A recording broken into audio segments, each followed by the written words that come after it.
नमस्कार, खास खबर देख रहे हैं। मैं हूं आपके साथ रीनू मौर्य। बुलेटिन की शुरुआत बिहार की खबरों के साथ करेंगे।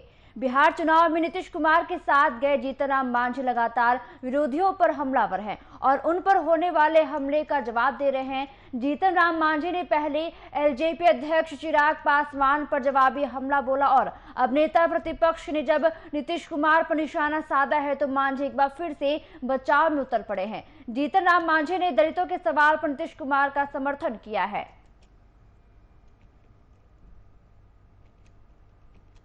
Schedule caste schedule tribes atrocity act 1989 में बना है और उसका अधिनियम 95 में बना है और उस समय से इम्प्लीमेंटेड है।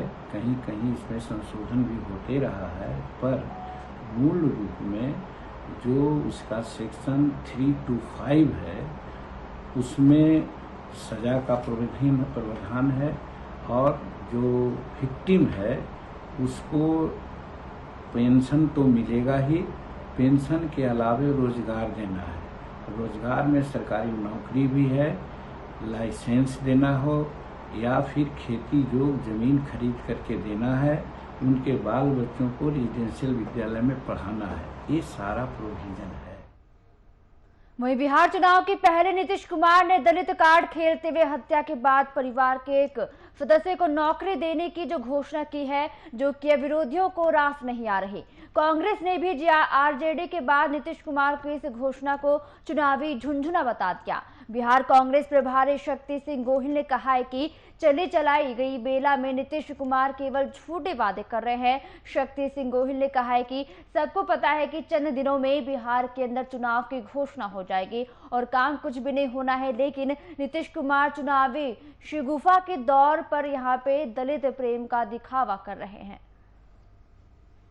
अगर कुछ करना होता है तो जब आप शासन में आओ तब घोषणा करो और उसे परिपूर्ण करो।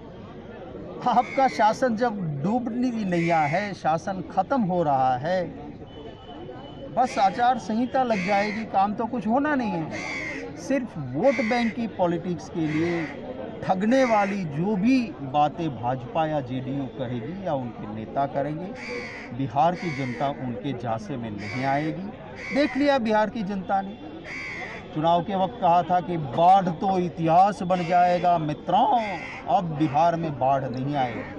क्या हो? वहीं भारतीय जनता पार्टी ने बिहार चुनाव के लिए चुनाव प्रबंधन समिति की घोषणा की है और इसी समिति में पार्टी के कई चेहरों को जगह दी गई है।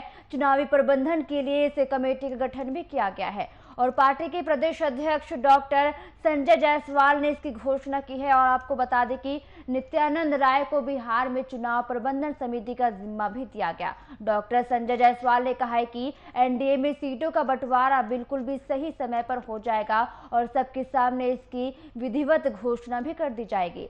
संजय जायसवाल ने कहा है कि बिहार में एनडीए बिल्कुल एकजुट है और हम 2/3 सीटों पर जीत हासिल करेंगे। आप सब जानते हैं कि चुनावी की घोषणा भविष्य में कभी भी हो सकती है और भारतीय जनता पार्टी ने चुनाव के दृष्टिकोण से विभिन्न कार्यकर्ताओं को विभिन्न दायित्व दिया है और आज उन कार्यकर्ताओं के दायित्व की घोषणा मैं करने के लिए आप सबों के बीच उपस्थित हुआ हूं। सबसे पहले भारतीय जनता पार्टी की चुनाव प्रबंध समिति का पूरा निर्माण हुआ है और उसमें इसके अध्यक्ष या संयोजक पद का दायित्व चुनाव प्रबंध समिति का माननीय मंगल पांडे जी को दिया गया है। इस चुनाव प्रबंध समिति में सह संयोजक हमारे पूर्व सांसद जनक चमार जी होंगे, माननीय विधान पार्षद सम्राट चौधरी जी हैं और सह संयोजक राजेंद्र गुप्ता जी पूर्व विधान पार्षद हैं। वहीं बिहार प्रदेश कार्यालय में श्रद्धांजलि सभा का आयोजन हुआ है। बात बता दें आपको कि बिहार प्रभारी शक्ति सिंह गोहिल समेत बिहार प्रदेश के तमाम वरिष्ठ नेता भी मौजूद थे और इस दौरान पूर्व राष्ट्रपति प्रणब मुखर्जी को श्रद्धांजलि दी गई।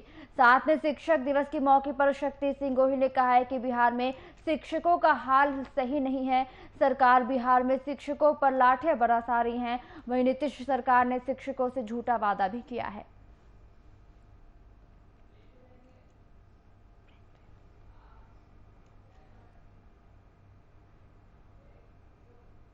रुकने छोड़े से ब्रेक के लिए जल्द लौटते हैं।